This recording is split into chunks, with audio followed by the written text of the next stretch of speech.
कुछ संबंध इस प्रकार भी होते हैं जिन पर आंख बंद करके भरोसा जताया जा सकता है, भरोसा किया जा सकता है, लेकिन तब क्या हो जब वही लोग जिन पर आप इतना भरोसा करते हो वही धोखा दे जाए। जी हाँ दोस्तों, नमस्कार, आदाब, सत श्री अकाल दोस्तों, मैं भीषण प्रकाश आज लाया हूं बहुत ही भयंकर कहानी, ऐसी घटना जो बिल्कुल सच्ची है और आपको अंदर तक झकझोर कर रख देगी। यह दोस्तों, ये जो जगह होती है उत्तराखंड के उधमपुर जिले की है, जहां पर एक जगह है छोटी सी जिसका नाम ट्रांजिट कैंप है।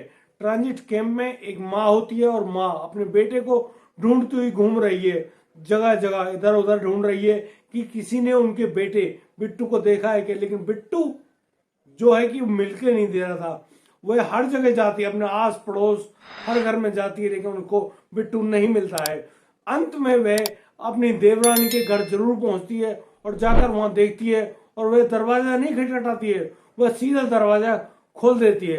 और दरवाजा खोलते ही उस चाची के बेडरूम में वह चाची और वह जो बच्चा है यानी कि बिट्टू है, बिट्टू बिना कपड़ों के आपत्तिजनक स्थिति में पाए जाते हैं। यह सब देखकर उसकी माँ बहुत ज्यादा घबरा जाती है और रोते हुए सीधा घर भाग आती है। अब बिट्टू की माँ बड़ी परेशान हो रही थी और वह अब अपने घर लौट जाती है और घर जाते जाते वह बहुत तेज तेज रो रही होती है और घर जाते ही अपने पति से मिलकर इतनी तेज तेज रोती है कि उसको पति उसको बार बार पूछ रहे आखिर क्या हुआ, तुम इतना रो क्यों रही हो, आखिर कहानी क्या है, किस वजह से तुम इतना परेशान हो। लेकिन यहाँ बिट्टू की माँ कुछ भी नहीं बता रही होती है और फिर वह धीरे धीरे कहती है कि मैंने कहा था ना, तुम नहीं माने, तुमने बिट्टू को नहीं रोका, बिट्टू आज वही सब कर रहा है और बिट्टू को अब वही सब होगा जो तुम्हारे छोटे भाई साहिल के साथ हुआ था। यानी कि अब वो दोनों पति पत्नी अपने बच्चे, क्योंकि तब तक बिट्टू भी घर आ चुका था, अपने बच्चे को लेकर सीधा ट्रांजिट कैंप के थाने में पहुंच जाते हैं और पुलिस के पास एफआईआर दर्ज कराते हुए उसकी जो देवरानी है तान्या, उसके पास जाकर उसका नाम लेकर वो लोग रिपोर्ट दर्ज कराते हैं और कहते हैं कि इस तान्या ने हमारे बेटे की जिंदगी बर्बाद कर दी, अब हम किसी भी रूप से अपने बच्चे को नहीं पा सकते, उसने हमारा बच्चा हमसे छीन लिया। वह जो महिला है तान्या है, हमारे बेटे बेटे के साथ बलात्कार करती है, बुरा कृत्य करती है और अब हम हमारा बच्चा बड़ी मुश्किल से शायद बचे या ना बचे। पुलिस पूरी बात को ढंग से सुनती है और संज्ञान में लेती है और अब जो बिट्टू के पिता हैं उनसे पूछ रहे होते हैं तो यहाँ बिट्टू के पिता राजकुमार बताते हैं कि ये जो तान्या है ये मेरे छोटे भाई साहिल की पत्नी है और जो मेरा छोटा भाई साहिल है उसकी मौत हो गई थी अभी पिछले 1 साल पहले, जब वह एक बड़ी बुरी बीमारी से ग्रसित था।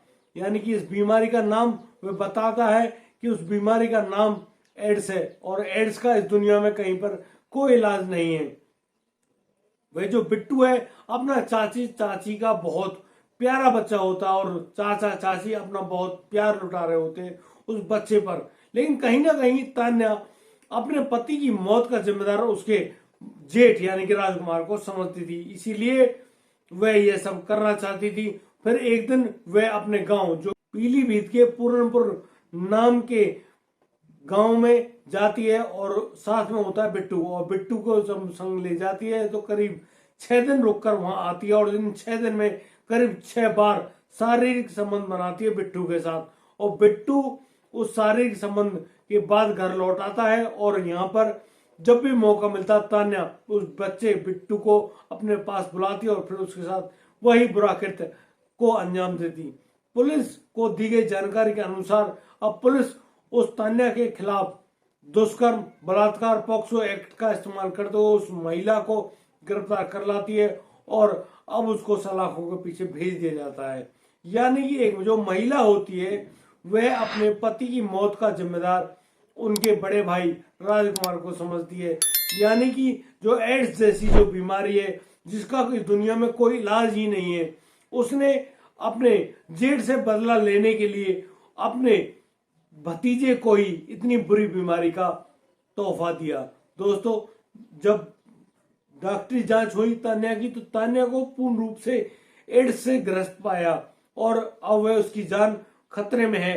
लेकिन जब उस बच्चे जिसका नाम बिट्टू है, बिट्टू की शारीरिक जांच की गई, डॉक्टरी जांच की गई, तो उसके शरीर में एड्स के जो कीटाणु बोलो या फिर जो रोग है उसके जो प्रारंभिक जो चरण होता है वह जन्म ले चुका था। अब आगे यदि कुछ सुरक्षा बढ़ती गई तो उस बच्चे का बचाव हो भी सकता है और नहीं भी हो सकता है। यानी कि एक विधवा चाची ने अपने खूबसूरत भतीजे को इतना बुरा, इतना खतरनाक तोहफा दिया। सुनकर और जानकर दोस्तों आपके भी पैर डगमगा जाएंगे। हमारा ऐसा मकसद कोई नहीं है, हमारा ऐसा कोई मकसद नहीं है कि हम आपको परेशान करें, आपके दिलों को ठेस पहुंचाएं।